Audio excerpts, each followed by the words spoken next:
أعوذ بالله من الشيطان الرجيم.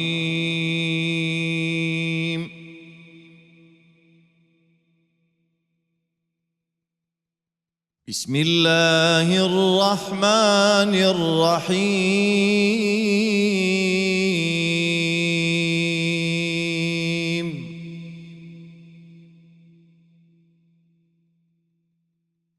وقضى ربك ألا تعبدوا إلا إياه وبالوالدين إحسانا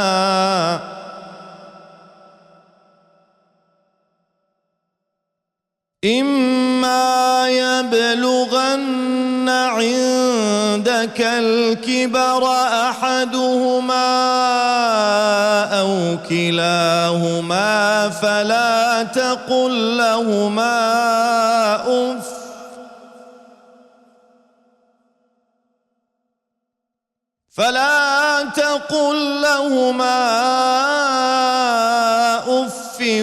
ولا تنهرهما وقل لهما قولا كريما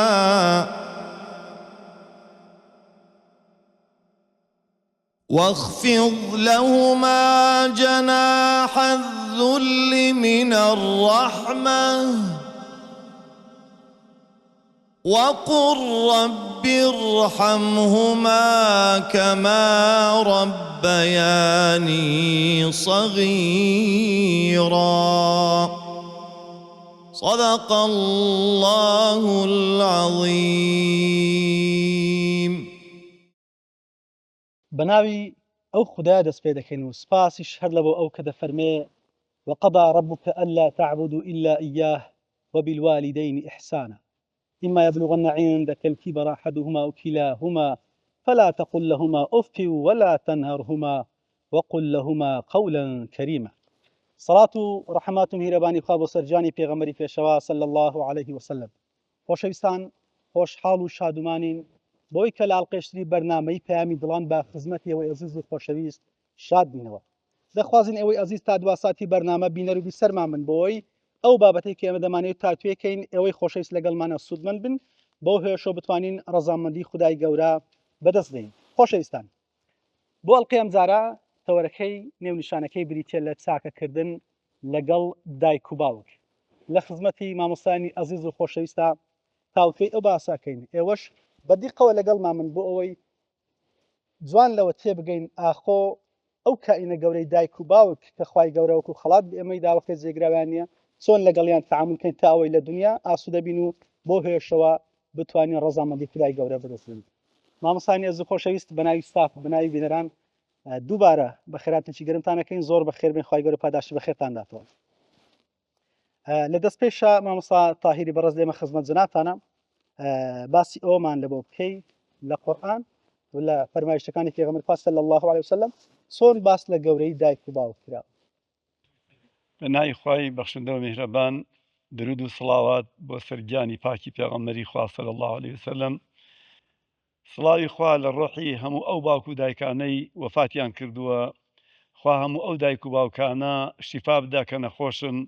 ئەوانش کەوا تەندروستن خوای گەورە بە عاقبەت خێری ئێمەیش و ئەوانیش لەو دنیاە دەربکات. دەستخۆشیتان لێ یەکەم لەو بەرنامە بە پێزەیکەوە داتان ناوە دایک و باوک وەکو جەنابت فەرموو دوو کائینی زۆر مەزنن، زۆر گەورەن، زۆر بەڕێزن. بەسە بۆ گەورەی دایک و باوک ئەوەندەی کەوا خوای پەروەردگار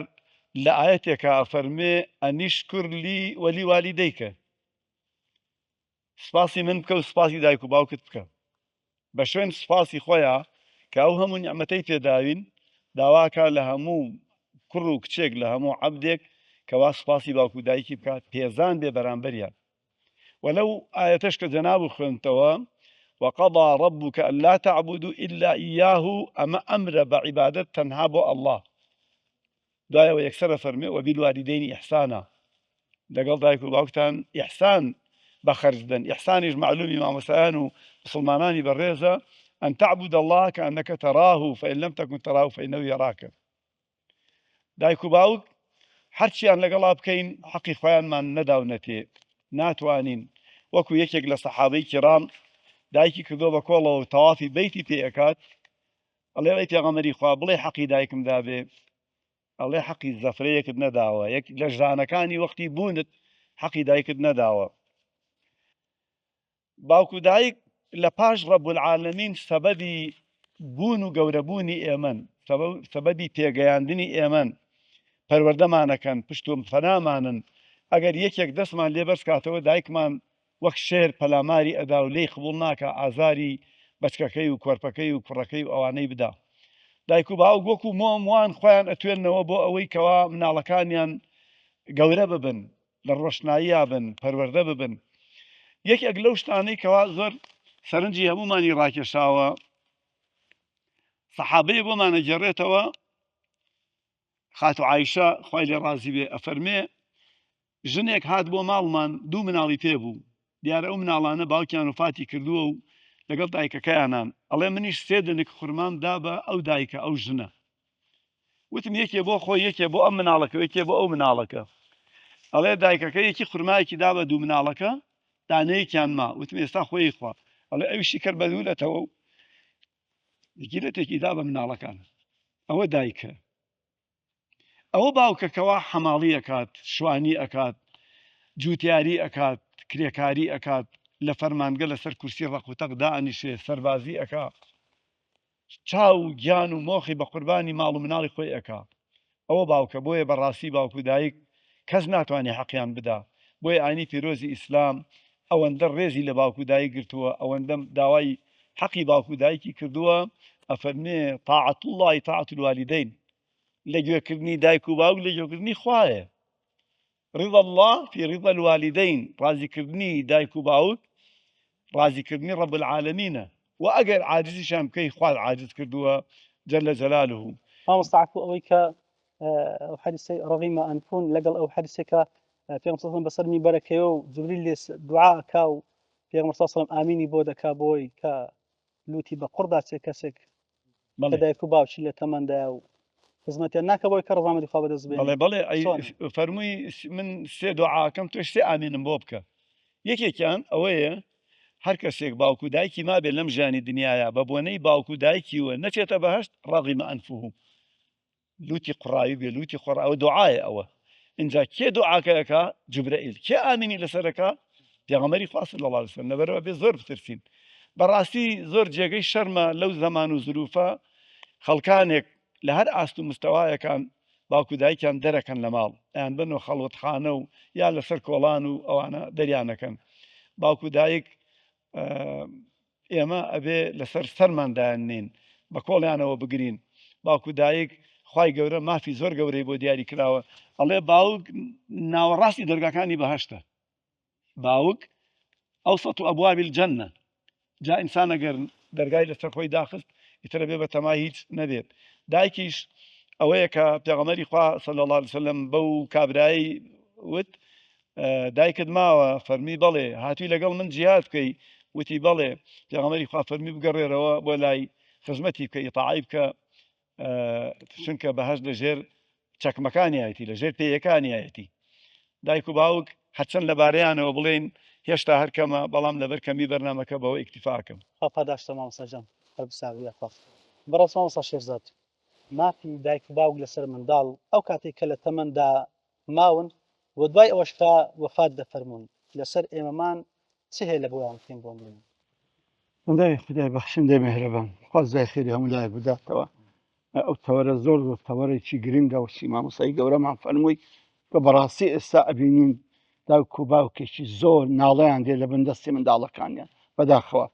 وەڵا سەڵجیان ئەگەر ئەم باسی حەق و مافەکانی دایک و باوک بکەم بەخوای 5 دەقەم دەوێت. ئەوچش بە 5 دقەی دەتەوێت دەبی هەر کورتی کەمەوە، چکە مافی دایک و باوک سێ زۆرە. مافێکی ئیمانی هەیە، مافێکی عەمەلی و کردداری هەیە، مافێکی پاش مردنیشیان هەیە. مافی ئیمانی 6، مافی عەمەلی 24، مافی پاشکردەوەی پاش وەفاتیشیان 6. ئەو کوبە پێنجەقی خلاص بەڵام هەریەکی دوو دویان دەڵێن بەڵێ بەڵێ. هەریەکی دوو دویان دەڵێن با ئەوە نەبێت یەکەمیشت گەورەترین نعمەت ئەوەیە ئینسان داک و بابی هەبی چونکە ئەوانەی کە داک و بابیان نییە ئەو کەسانی کە بابی نازانی چێە دەزانین لە چه حاڵەتەکی دەروون یا زەحمەت دەژی ئەخە بۆیە ئەو ئاەتێ مامۆستا فەرمی خوێندیەوە ئەنیشکور لی وەلیدەیکە بەڕاستی ئینسان دەبی سوپاسگوزاری خوای زۆر بکە کە داک و بابی خۆی دەزانی چێە چونکە ئەو منداڵانی کە نازانن بابیان چێ لە هەر یەک کۆمەڵە کێشەی دەرونیان لە بۆ دروست دەبیتن ئەوەی گەورەترین نیعمەتە کە خوا بەمەی بەخشێ کە دەزانی داک و بابمان چێە خاڵی دووەم گەورەترین قەزیە لە پاش تەوحید چاکەی لەگە داک و باب گەورەترین قەزیە لە کەون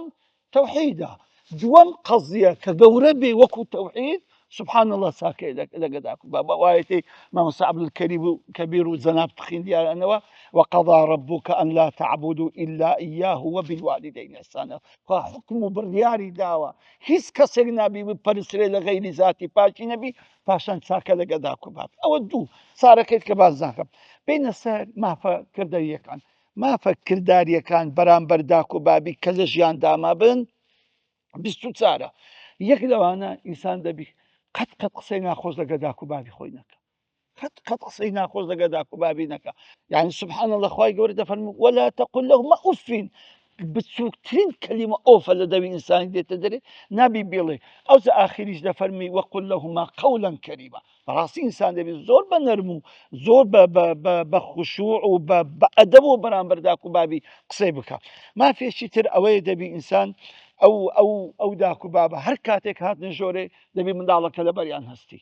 ئەوانە گەورەی تون ئەوانە سەرداری تون ئەوانە ئەسبابی وجودی تون نابی داک و بابک بێتە ژۆرە کوڕەکە لاقی ڕاکێشابی بەڕاستی مافی داک و بابە هەر کاتێک منداڵ بێنە ژۆرە دەبی بەڕاستی ئەو منداڵە لەبەر داک و بابی هەستەوە یەکی تر باز دەکەم ئەو زەدێمە سەر ئەوەکانی کە یەکێکی تریش ئەوەیە کە دەبی بەڕاستی ئەو منداڵە کەرامەت و ڕێز و حرمەتی داک و بابی بپارێزی چۆن قەت شتێک نەکا لە دەرێ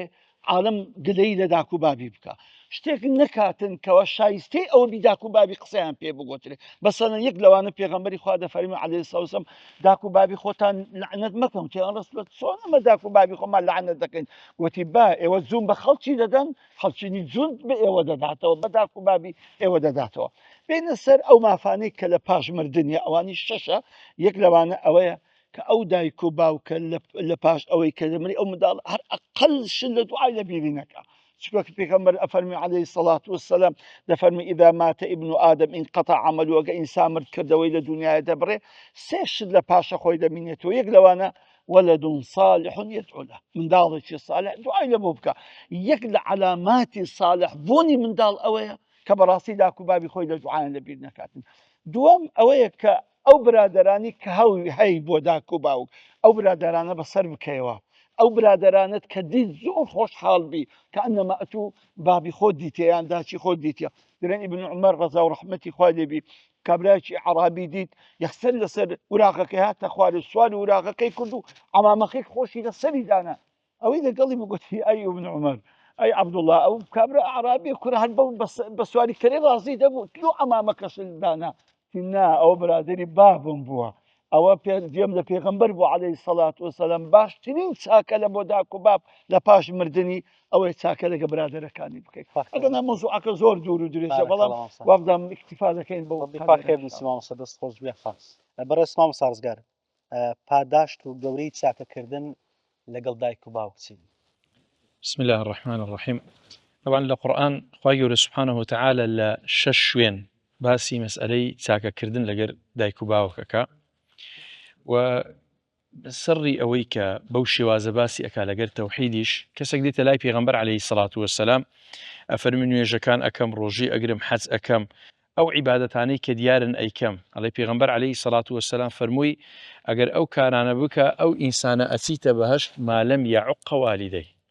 يعني أزيداني داكو باب ريقر لوي كمروف بسيتناو بهشت ولو آياتنا خواهي سبحانه وتعالى له محارة كان أفرمي وبالوالدين إحسانا دائما إحسان لو مصدرك لزي فعلك يعني أحسن بالوالدين كتي أو هم معاهدة لزماني عربي أحسن إلى لقر يعني إيصالي نفع لبولاي كسكا لمسألة داكو باب أجر بت نفع بهر كسشي بجيني بيجينا بلام داكو باب أبي أو نفع لصق بكره يعني نابي للجواز بيتو نجي عندنا يعني أبي أو إحسان حالة لقر دايكو باوك تيكل ببيت وكنت ساكا كردن حالتي ديكا أو آياتانا كتمشاي أكي لقر حديثي بيغمبر عليه الصلاة والسلام كبيغمبر فرمي أمك أو زا فرمي أبوك برازي زو زاروا بسياد وزي باب الله باشا أدي موقعي من زيقاي من لتشين دريا دقتي قرآن يشبكا خواهي يقول سبحانه وتعالى كافرمي ووصينا الإنسان بوالده إحسان يكسر فرمي حملته أمه كرها ووضعته كرها وحمله باسي داك أكا لبر أوي مروف استكسمان أما لفكرمانيا أو نومانجي كالناوز جدايك مامبوين كسيشمان لفكرمانيا كدو صال شيرمان خواردي لدايكمان بلام أومان لفكرة كباب بمعدلي خريجي إيش وكار وكاسبية وشديني تومال خواهي يقول سبحانه وتعالى أيوي أو حالتي كلفكر منسوا بفكر من بيني توا وبيغمبرش عليه الصلاة والسلام لسنمتي قرآنك اللي يسيزار داك دوبارة كعاشروا أجرنا بابو داك هردو شيان بدي هنري أو من دارن لباش خواهي يقول سبحانه وتعالى وتيدا سببا تاكا كردن لەگەر دایک و باوک وەکو مامۆسایان باسییان کرد پاشی تەوحید و پاشی عیبادەت چاکەکردن لەگەر دایک و باوک و هەروەها چاکەکردن لەگەر دایک و باوک ئەبیتە هۆکار لە بۆ ئەوەی کە خوای گەورە لە گوناه و تاوانی ئینسان خۆش بی کەسێک کە دێتە لای پێغەمبەر عەلەیهی سەڵات وسەلام ئەفەرمێ ئەمن گوناهەکەم ئەنجامدایە کردیتم پێغەمبەر پێی ئەفەرمێ عەلەیهی سەڵات وسەلام داک و بابت کەسیان زیندیە فەرمووی بەرێ ئەی پێغەمبەر عەلەیهی سەڵات وسەلام فەرمووی أي پیغمبر عليه الصلاة والسلام فرمي برود ساكيان لقد بيت أبيت كفارتي أو جناهيك أنزام الدايوة كرديتت ساكا كردن لقد دايكو باوك تمني إنسان بركة دار أكا وتمني شدريج أكا جو صلي الرحم كبيغمبر فرمي عليه الصلاة والسلام تمني إنسان دريج أكا ساكترين صلي الرحم كمروف أنزامي بدا أبي لقد دايكو باوشي أنزامي بدا كأو مغفر بشك كخواي سبحانه وتعالى بي أدا بەشێکی دیکە خوای گەورە سبحانه وتعالى مرۆڤ لە ناخۆشی ڕزگار ئەکا وای لێ ئەکا دوعایەکانی قبول بیت ئەو سێ کەسەی کە چوونە ناوغاڕەکە و ئەشکەوتەکە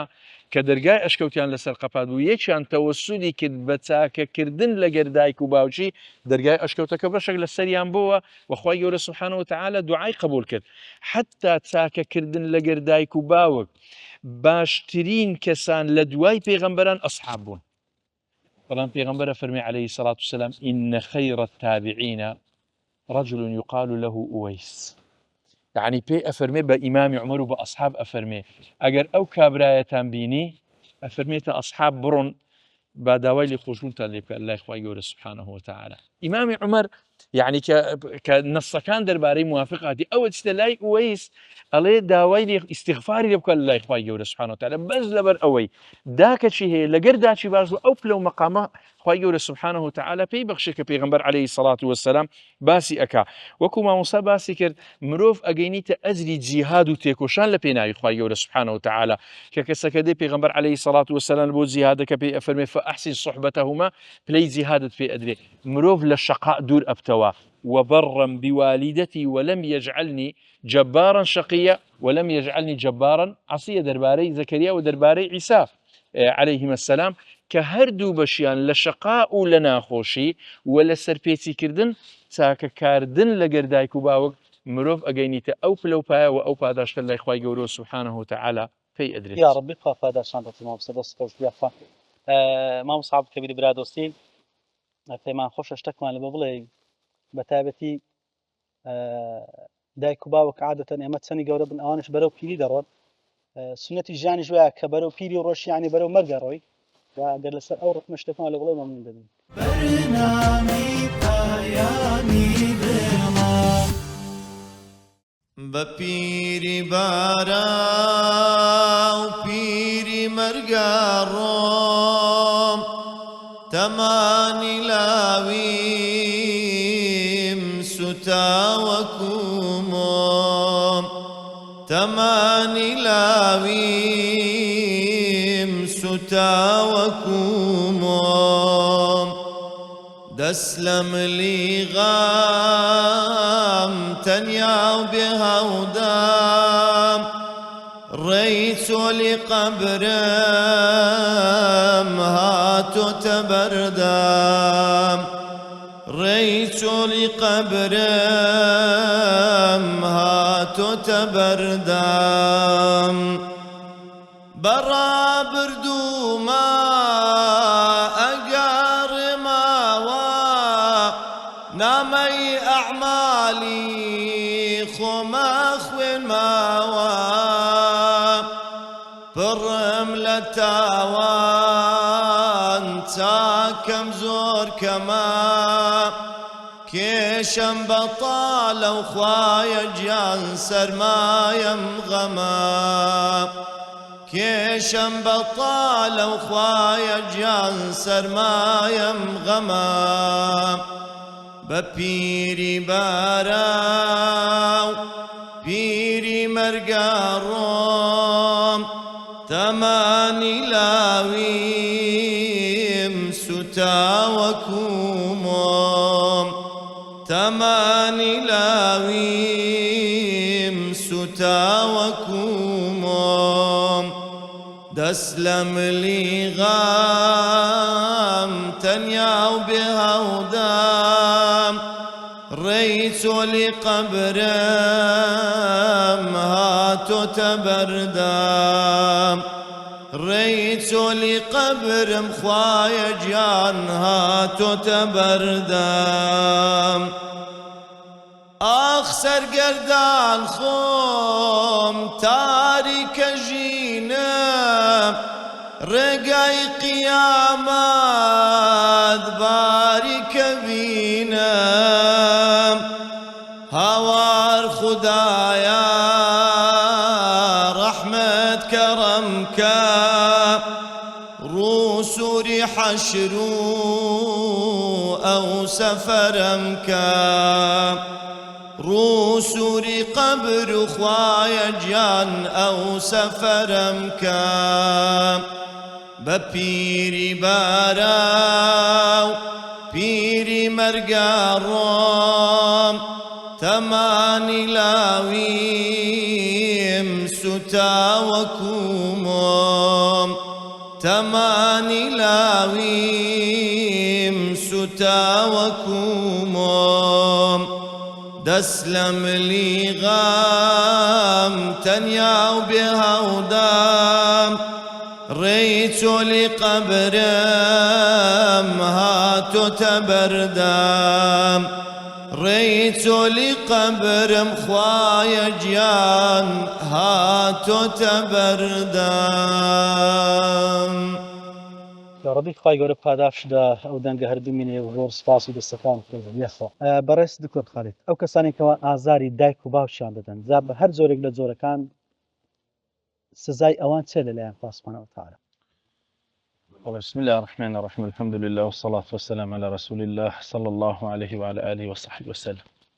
مشر وكم ومستبر رزانا لو آيات في روزة دسبيلكم وقضى ربك ألا تعبدوا إلا إياه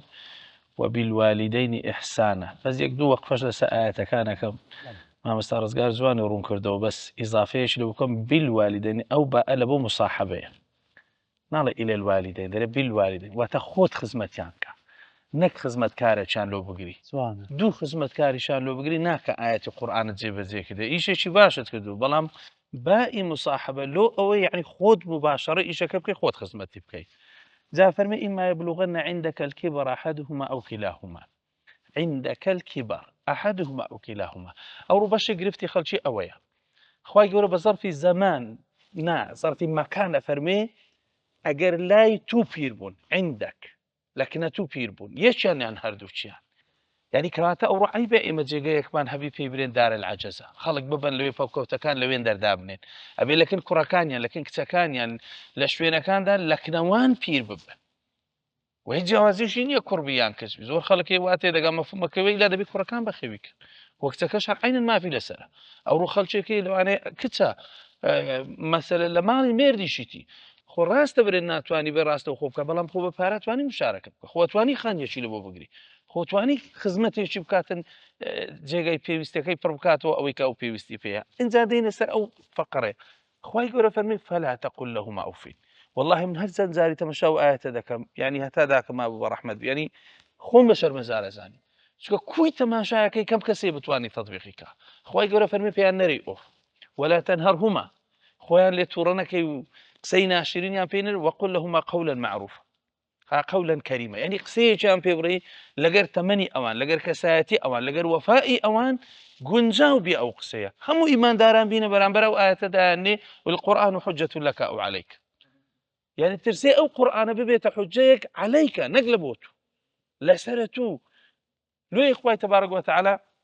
زافر بي واخفض لهما جناح الذل من الرحمة هندسوس بزليلي خود برامبريان بنوينه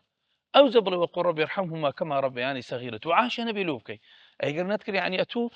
حقوق ما في دانا بلام عقوق بعين ما في خاردنا هيداكو باب يعني لسلفي صالح أما هم برحمة إخواني بيري بارون شو نادا لبروي داكم تماشا مكن بزانم كان جيني وبارو ليدا نخوة وجيه أو حزيلي بيتر يعني إستما تماشاكم براستي ما في داكو باب زور جاري وهي تشان يعني يردو شان بيشلك مع العلم حديثك لسلسلة صحيحة الباني دهين تو دفرمي باباني معجلاني عقوبتهما في الدنيا تفرمي دو بابان دو درجاهن شوين هر كسي بيدا بروح وعقوبك إلى دنيا هذا يكشان البغي دو من وعقوق الوالدين يعني تماشاكي بغي وظلم خروج عن القانون يعني هم بيقوتري يعني بلام لير من بس بي ظلم بكي يان آزاري داكو بابد أو عقوبة لدنيا خواهي پروردگاري دا فيش روج قيامة إمام يسمعي فرمي فيها كبديت تماشام كردي يعني حبلش الملكة سيجي يخزبو لبيريك دا أو بيرادة شيشا يعني مگر حشتر بيتاني باو حبلو أو زحمة راشيشي ضل زورم خولي تورك قلت إذا لقى عندي أو بابش ما ضل زور ترقسم بيقو قلت قصيبة من ملي أو هاي لبابي ذكر بابشي أو هاي لبابي ذكر أو عقوبة دنياية وقصي بيغمبر صلى الله عليه وسلم دي تجي يعني تو تماشاتك براستي أو روكا خلشك هي برامبر بداعي برامبر ببابي وفائي نية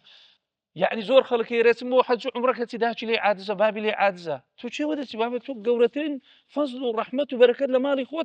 خوتي لي عادز دكي وقسي لقرناكي ورويتي داناكي خدمتي ناكي خلشك هي لقر دوست برادر باشا بلام لقر داكو بابي خوي خرابة تورا ورو تماشا كنت أو نوع إنسان أنا دكي خلك هي باريس زور لو مالو من ضاني صرف دكا بلام داكو بابي إهمال كديا هرناوي رشتي شال بو صرفك شتي شال بو بكا لترسي مالو من ضانكي إذا باشا أما بيجيلو نجرين ولو أو داكو بابو أو كساتي قورانا يك مقالم خيندو وقر جازبي بكورتي بيلم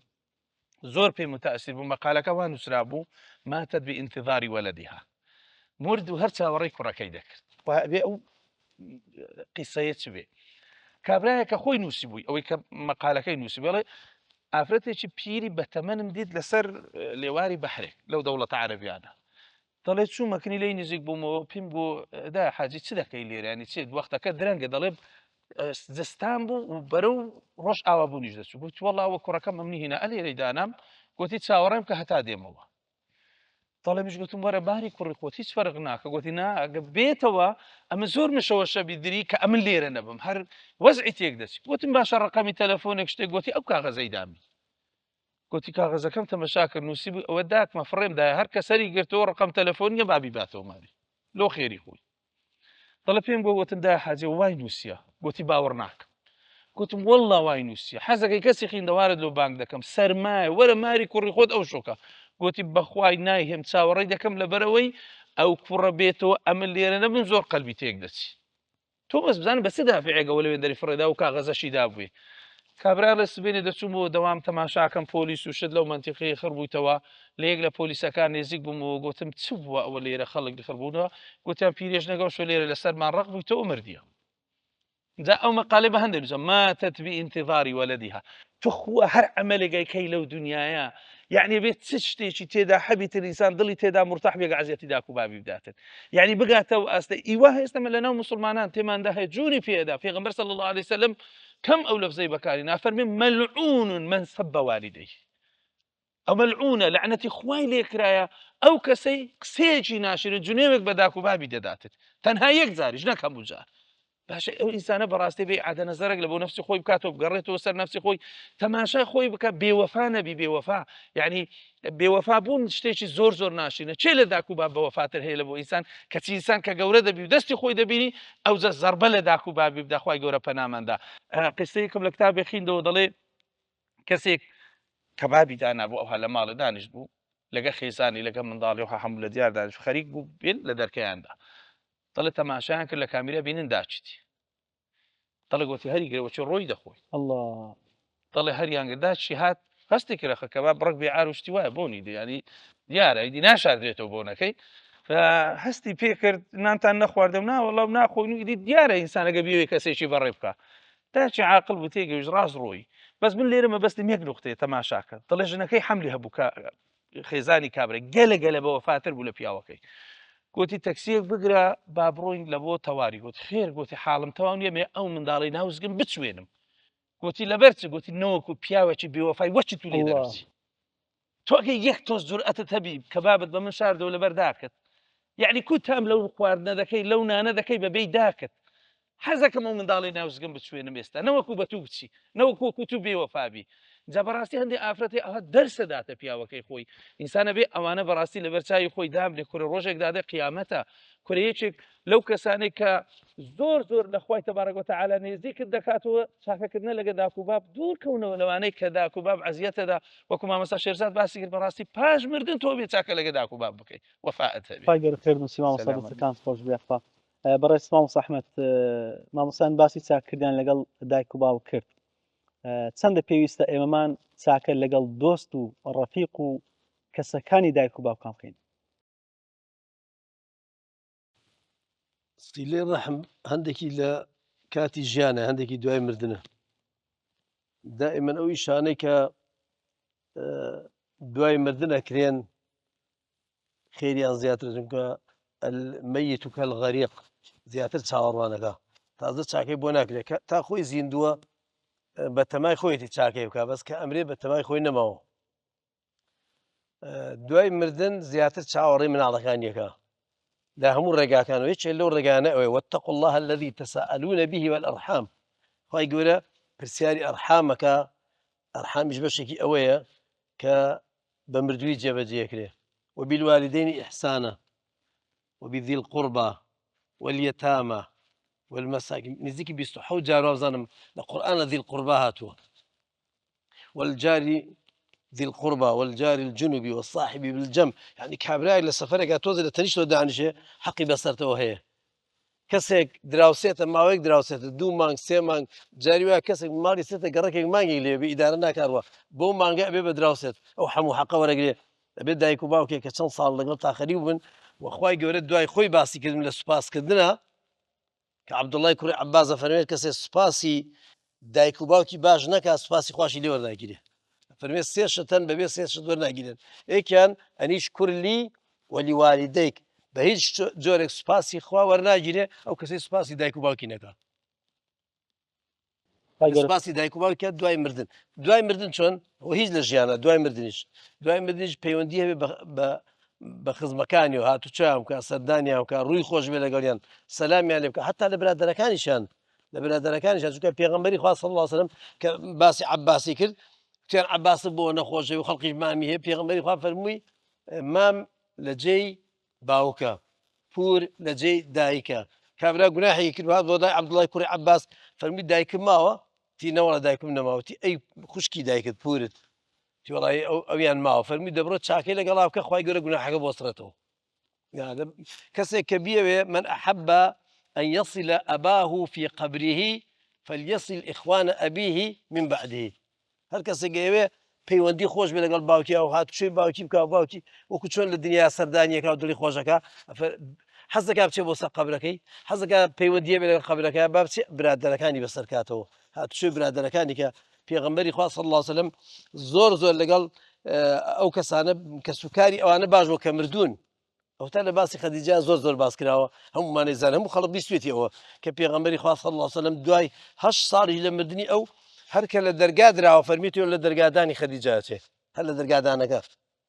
فەرمیێتی ئەو لە دەرگادانە لە دەرگادانی خەدیجە چێ کە کردویانەوە هالە بوو هالە خوشکی خەدیجە بووە و پێغەمبەری خوا صلی الله عليه وسلم ئەو جبەی کە لە بەریا بۆ ئەبوو بەکر ڕانەخسووە بەس بۆ خزمی خەدیجە ڕاخستۆ دوای مردنی و پێغەمبەری خوا صلی الله عليه وسلم بە دەستی خۆی خواردنی بۆ بردوتە پێشەوە فەرمێتی بیخۆ عائشە فەرمێتی ئەمە چی ئەمە تۆ ئەوەنە خزمەتێکی پێی ناخۆش چونکە ئافرەت بووە فەرمێتی ئەمە ڕەفیقی خەدیجە و لە سەر دەمی خەدیجە هات بۆ ماڵمان ماشاءالله و پێغەمبەری خوا صلی الله عليه وسلم کە حیوانی سەر بڕیوە بە قەسابەکەی کتووە بۆ کەسێک تو حیوانەکەی چاکردوە سەری بڕیوە فەرمێتی گۆشتی نەرمەم بۆ جیاکەرەوە بۆ خەڵقی تایبەتی بۆ چێتەوەی پێغەمبەری خوا بۆ فڵان پیرێژن لە قەراغی مەکە بۆ چونکە ئەوە لە سەردەمی خەدیجە هات بۆ ماڵمان بەڕاستی پەیوەندیکردن هاتوچۆکردنی کەسوکاری ئەو کەسوکار و خزمان ئەوانەی کە لە دوای دایک و باوک بەجێمێن ئەجا برادەرەکانیشان زۆر زۆر خێرێکی چاکە زۆر دلی دایک و باوک خۆشەکە ئەو نمونە زۆرە لە کوردەواری خۆمانەکە خەڵقانێک باش بوون لەگەڵ دایک و باوکیانە دوایی خەونیان بە دایک و باوکیانە بینیوە ڕەحمەتیان نادوو بۆ کوڕەکان کوڕم ئێستا دڵم خۆشە ئێستا دڵم خۆشەکە سەردانی ئەو کەسەت کردووە من کەسێکە خزمێکمان هاتە دوو مناڵی چکۆلی پێ بوو هاتنە ماڵی مناڵەکانم بەجێشت بۆ خۆمان ڕۆشین بۆ سەردانێک بەس دایکم هاتوو ئەوان لە ڕێی دایکمەوە خزممان هەر ئاو بە مناڵەکانی تو بەخێر بێن بەس بۆ بەیانی دایکم یەکسەر هات بۆ لام کاکە ئەوە هەستاویتم مەرەڵا چێ بوو دوو مناڵەکە دوێنێ هاتوون تمەڵا دوو مناڵی مامۆستا عەبدولعەزیز مامۆستا عەبدولعەزیز باپیری من و باپیری ئەو خاڵۆزا و پورزان خزمێکی زۆر نزیک نییە تم بۆچی دایکێتی وڵای ئەمڕۆ خاڵۆزا ڕەشیم هاتوو خەریب لێم بە گۆچانەکەی و ئەو دوو مناڵی ئێمە هاتوون پەیوەندی خزمەتی ئاوا بێ سیلەی ڕەحم ئاوا بێ بە گەرمی بە خێراتن نەکردن دایکم هات دەستی کرد بە گریان چی پەشیمان بۆ نەمزانی ویا پێ بوتمایە پێ وتما کە خزمەتیمانێ بۆی بە گەرمی بە خێراتن بکردە پەیوەندی لەگەڵ ڕەفیق و لەگەڵ خزم و لەگەڵ کەسوکاری مردووەکان وەکو لەگەڵ مردوەکانی بکەی وایە و ئینشاءالله خوای گەورە هەمان پاداشیان بۆ زۆر سپاس ساغ خۆفای گەورە پاداشدا بەڕێز دکتۆر لوقمان ئامۆژگاری بەڕستان بۆ ئەو کەسانی کەوا لەگەڵ دایک و باوچان تند و کیژن یان خراپن یان ئازاریان نەدەن بسم الله الرحمن الرحیم طبعا ئامۆژگاری لۆ دوو جۆر کەس دەکەین کەوا لەگە دایک و بابیان خراپن بەشێکیان کەوا دەزانن کە خراپەیە و زیانیان پێ دەگەینیان لەوانەیە نەزانن ئەو زیانە ئەو تاوانە گەورەیە زانین چۆن تۆبە بکەن ئامۆژگاریان چۆ بکەین لەوەی تۆبە بکەن چکە پێویستە لەسەریان تۆبە بکەن لەگەنا ئەوان لە مەترسیەکی زۆر گەورەدانە ئامۆژگاری دووەمیشمان لەو ئەوانەیە کە نازانن چاکە لەگە دایک و بابیان بکەن بە چ شێوازێک ئازاریان ئەدەون ناشزانن کە ئازاریان ئەدەن یەکەمیان هەردووچی لە قورئانی پیرۆز وەرەگرین یەکەمیان خوای گەورە سبحانه وتعالى فەرمێ وصينا الإنسان بوالديه حملته أمه وهنا على وهن وفصاله في عامين أن اشكر لي ولوالديك إلي المصير ئێستا لەو ئاەتە دوو بەبیرهێنانەوەی تێدا هەیە لە بۆ گەورەیی و چاکەکانی بە تایبەتی دایک و با بەڵام دایک بە تایبەتی یەکەمیان بەبیرهێنانەوەی حاڵەتێکی پێشتر و ڕابردووە دووەمینیان حاڵەتێکە کە چاوەڕێی دەکات لە مستەقبل و داهاتوو ئەوەی یەکەم ئەوەیە حەمەلەته ئومه وهنا على وهن یعنی ئەو کەسەی کە خراپە لەگە دایک و باب و ئازاریان ئەدا دەبێ بەبیری بێتەوە لە ڕابردوو دایکی لە ڕەحمی خۆی هەڵی گرتیە زائیفی دوای زائیفی ئەو ئازارەی پێوە دیتیە پاشان شیری دایکێکە لە دایک بۆ بەخێوی کردیە گەورەی کردیە ئەوە وای لێ دەکات کە بە خۆی دابچیتەوە ینی پێویستە ئەو بیرەی بکاتەوە دووەمین شت دەبێ بیر لە داهاتوو بکاتەوە ئیلەیە المەصیر خوای گەورە فەرمێ لای من دەگەڕێەوە لە قیامەتیش پرسیارت لێ دەکرێت چیت کرد لەگە دایک و بابت چۆن ئازارتدان کابی تا قیامەتی بەسەردانا هاتیە پێویستە بە خۆی دابچیتەوە لە قیامەت دەکرێت طبعا لە قیامەت پرسیاری دەکرێت دەربارەی دایک و بابی محاسبە دەکرێت لەسەر ئازاردانی دایک و بابی دومین شت ئەو کەسانەی کەوا زۆر کەس هێوا دەزانی چاکە لەگە دایک و بابی دەکات دایک و بابی لێ ڕازی نییە ئەوە ئێمە دەینەوە سەر کەلیمەی ئیحسان کە مامۆستایان هەندێک باسییان کرد بەس دەمێ بڕێک تەفسیل بدەمە ئیحسان ئامۆژگاری لە ئەو کەسانەی کەوا ئازاری دایک و بابیان دەدەنیان دەیانەوێت چاکە لەگە دایک و بابیان بکەن پێویستە لە کەلیمەی ئیحسان تێبگەن زانایان دەفەرمون چوار معنای هەیە ئیحسان هەمویان دەبێ ئێمە بەکاربینین لەگەڵ دایک و باب یەکەمیان ئەوەیە أن تعبد الله كأنك تراه فإن لم تكن تراه فإنه يراك إحسان معناه أوي يكون پیغمبر صلى الله عليه وسلم لا حديثك جبريل الروم بيتوا فرمي أوي عبادتي خواب كي وكو أوي بدبيني وكو أوي بيبيني أجا نش بيني أو تو دبيني کەوابی هەست بە مراقبەی خوا بکات کە خوات چاودێری دەکا هەڵسوکەوتی لەگە دایک و بابی کووە. دومین معنای ئیحسان چییە؟ ئەوەیە تو ئیتقانت هەبیت. ئیحسان بمعنى إتقان. إن الله كتب الإحسان على كل شيء، يعني إتقان. کەوابی کەسی وایە دەوێت لەگە دایک و بابی باشی بەس نازانی مەثەلەن دەڵێم دایک و بابم چیان دەوێت لە من خانیم لۆ دابین کردینە جولک و بەرجیان لە بۆ دەکڕم و بەڵام دایک و باب مرۆڤن خۆ هەر ئاژەڵ نین ئاشاکە تو خواردنیان پێ بدەی وشتی مادیان لۆ دابین بکەی مرۆڤن هەستیان هەیە دەبی دڵیان ڕابگری پرسیان پێ بکەی وەکو مرۆڤ تەعاملیان لەگەر بکەی یا دڵیان ڕابگری ئیتر زەعیفیان ڕەچاو بکەی ئیتر هەموو معنایەکان دەبێت و بتوانیت لە ڕێگای زانینەوە لێزانینەوە تێگەیشتنە نەفسیەتی ئینسانی بەتەمەن یان نەفسیەتی دایک و باب شارەزا بلۆی بتوانی بە جوانی تەعاملیان لەگەر بکەی. سێمین معنای ئیحسان ئەوەیە تەصەدوق، یعنی ئەتوو سەدەقە بکەی لەسەر کەسێک کە پێویستی پێ هەیە کەوەش ئیحسانە. دایک و باب زۆر جار پێویستیان پێ هەیە کە بەتەمەن دەبن لەوانەیە داراییان تەواو نیە پێویستیان بە یارمەتی مادیە دەبێ منداڵەکان ڕەزیلی نەکەن لە خزمەتکردنی دایک و بابیان. و چوارەمین معناش لە معنایەکانی ئیحسان مقابلة السيئة بالحسنة. ئیحسان ئەوەیە ئەگەر کەسێک خراپەی لەگە کردی ئەتوو چاکەی لەگەر بکەیەوە. یەک لە کێشەکان ئەوەیە کەسێک دەڵێ منداڵێک کوڕێکە کچێک کە دەڵێ وڵات دایک و بام لەگەرە من باش نەبووینە منیان پەروەردە نەکردیە مەثەن ئازاری منیاندا نیان ناردیم بۆ قوتابخانە بۆ نمونە بەڵام ئەوە ناگەینی کەوان ئازاری تویاندا تۆ ئازاری بدەیت. ئێمە دەبینین خوای گەورە سوبحانەهو وتەعالا لە سوورەتی یوسف 5000 کەلیمەی محسینین دووبارە کاتەوە کە وەصفی پێغەمبەر یوسف دەکات سەلامی خوای لەسەر بێت. لەبەر ئەوەی پێغەمبەر یوسف سەلامی خوای لەسەر بیت هەستی بە مراقبەی خوا کردی سوبحانەهو وتەعالا لە کارەکانیدا ئەوە دەبینین لەگەر زولەیخا تووشی ئەو فاحیشە نەبوو هەستی بە مراقبەی خوا کرد. و دووەمین ئیتقانی هەبووە وڵاتێکی بەڕێوەبرد ئیقتیسادەکەی لە بڵێن گرانی و لەوانە پاراستی وشکە ساڵی. و سێمین شت سەدەقەی کرد چاکەی کرد لەگەڵ خەڵکی بە تایبەتی لەگەر برایەکانی. و چوارەمین شتیش خراپەی برایەکانی بە چاکە دایەوە. لێ خوای گەورە لە کۆتاییدا دەفەرمێ إنه من يتقي ويصبر فإن الله لا يضيع أجر المحسنين. کەسێک تەقوا بکە و سەبر بگری کەەوە خوڵاسەی قسەی پێغەمبەر یوسف سەلامی خوای لەسەر بێت خوای گەورە ئەجری محسینەکان لەدەست نادا. کەوابی ئەوەیە ئامۆژگاری خدای گەورە سوبحانەهو وتەعالا لەبوو زۆر بە کورتی بۆ نمونە باوک ئیبراهیم سەلامی خوای لەسەر بێ باوکی کافر بوو لە کاتێکە محاربە شەکرد لە زۆر کاتە زەهەر دەیفەرمووی یا ئەبەتی دەکرێت ئێمەمان کاتێک دەڵێن هەندێک داک و باوک تەبیعەتیان وایە بە ساڵات چوونیان لەگەڵ خراپ بوونە ئیدی ئینسانە دوازار دەکرێت ئێمەمان بۆ نە توند و تیژ بین لەگەڵیان بین ئەو خراپ بۆ ئێمەش بە ئاوا بین بە هیچ شێوەک ناکرێت. گەورەترین تاوان شیرکە و کوفرە. کەوابی هەتا خوای گەورە دەفەرمێت وإن جاهداك على أن تشرك بي ما ليس لك به علم فلا تطعهما وصاحبهما في الدنيا معروف. حتى كشريك وهاوبش لو خوا بيادكن أتولوي إطاعيان ناكي للشرككي بلام دەبێ هەر مصاحبە و هەڵسوکەوتت بە جوانی بی بە چاکەی بی لەگەریاندا. یا ربی دەست خۆش مامۆستا خوای گەورە فاداشی بە پێتانێتەوە. هەر لە کۆتایی کۆتا وتتان پێ دەدەم مامۆستانی بەڕێز بە کوشراوی ملەخەصی باسی چاکیکردن لەگەڵ دایک و باوک سەرەتا لە خزمەتی مامۆستا شێرزاد دواوتەی جەنابتان مامۆستای بەڕێز. وەڵی دەڵێم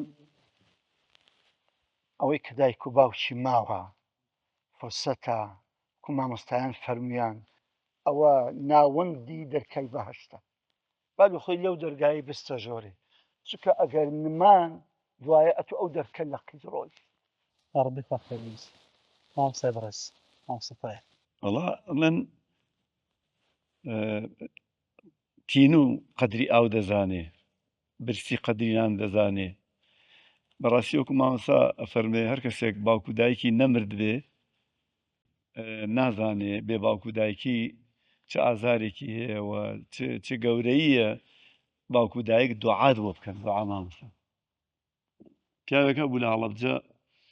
وتی مامۆستا جاڵن زۆر چاک بووە لەگەڵ دایکی یعنی هەموو خەڵکی ئەوێ بە نمونەیان هێنایەوە فەوتی کرد ئەو دایک وتێتی ڕۆڵە حەمەتۆسێت یا ڕەبی هەرگیز دەست بە گیرفانی خاڵیان نەکەی وتی سم بەخوا لەو ڕێ دایکم بە دوعای بۆ کردم تا ئێستا دەستم بە گیرفانی خاڵیان نەکردووە. لەبەرەوە یعنی زۆر خۆشە ئەگەر ئەو کەسانەی کەوا دایک و باوکیان ماوە تۆ بۆ بکەن اینجا ئەخیر قسە ئەوەیە شتێکە زۆربەمان لێمان تێکەچێ مامۆستایانی بەڕێز مسڵمانانی بەڕێز مامۆستا خالید ئیشارەیەکی پێ کرد بەس زۆر کەس زۆر مرد تووڕێ بێ لە ژنەکەی ئەڵێ چاک بە لەگەڵ دایکم چاک بە لەگەڵ باوکم خوانەی فەرمووە بە ژنی من بە خێزان و هاوسەری من چاک بێ لەگەڵ دایک و باوکم ئەفەرمێت تۆ لەگەڵ باوک و دایکی خۆت چاک بە تۆ بەڵام ئەگەر ژنەکە لەبەر خوا خۆشەویستی بۆ مێردەکەی لەگەڵ خەزورە و خەسوەکەی چاک بوو ئەوە نوری عەلا نورە ئەبێ خۆمان خزمەتی باوک و دایکمان بکەین من ناڵێم ئەوانیش پێی دەڕاکێشن بەس شەڕیان پێ نەفرۆشین ئەگەر نەیتوانی خزمەتیان بکە سلام علیکم حاڵەتێکی ئاسایی هەیە لە ناو مجتەمع لەوانەیە مامۆستایانیش ینی ئەو حاڵەتیان لە بۆ دەڕوا ئەویش ئەوەیە کاتێک کە دایک دەڕوا بەڵام باوک دەمینێتەوە بابی ژێشتا لە سەر خۆیە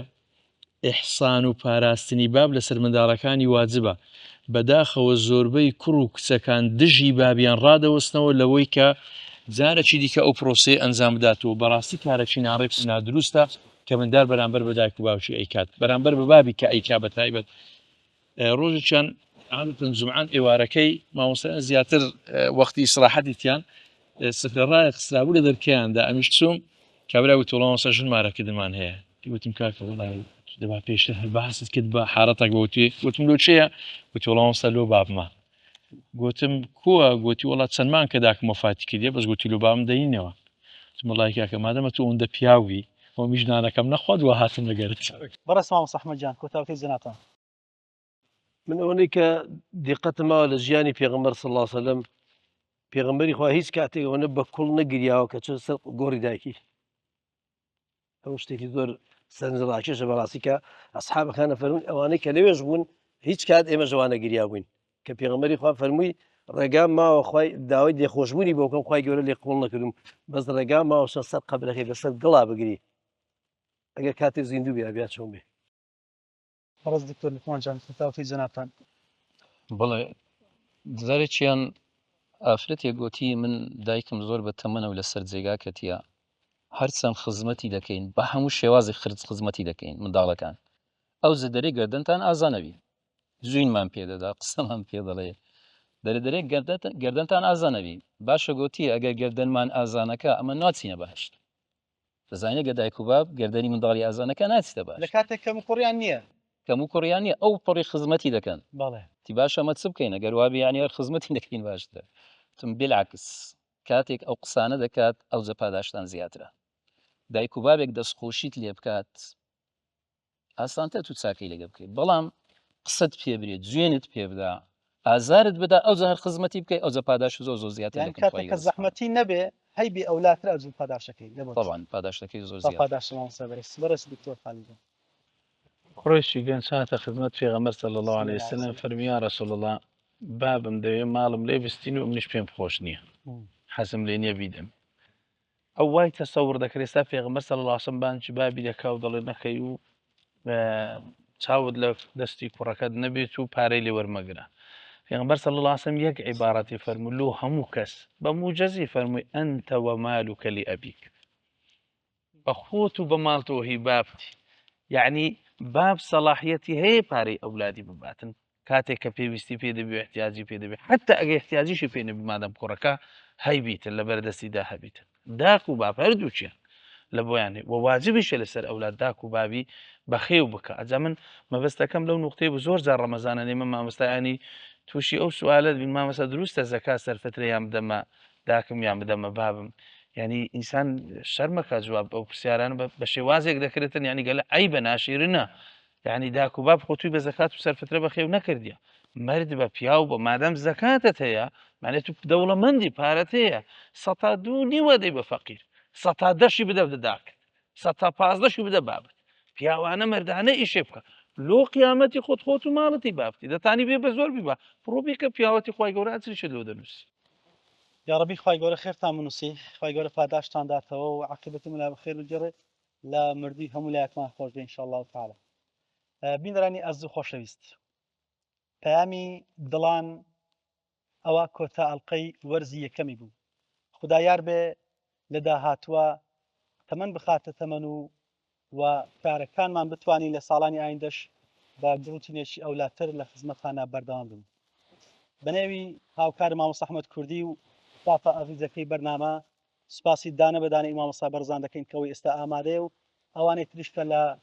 حەڵقەکانی ڕابردوو لەگەڵمان بوون خوای گەورە پاداشتی بەخێریانداتەوە زۆریان لێ مەمنون سوپاسی بینەری ئەوەی ئەزیز و خۆشەویست دەکەین لە چاوەڕوانی بابەت و بەرهەمی جوانتر بەجێتان دەیلین تا بێگەشتنەوە بەخوای گەورەتان سپێرم کە سپاردەوە زایە ناکە السلام علیکم ورحمة الله وبركاته.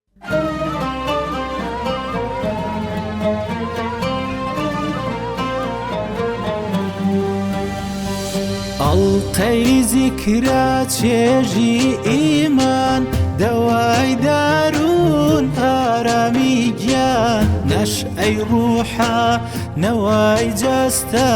شیفایە بۆ دڵی خەستە پەیامی ئاوین و ئیمان دەستی نزای ڕوو لە ئاسمان دڵی گەرمی شەو بێداران چاوی پڕتە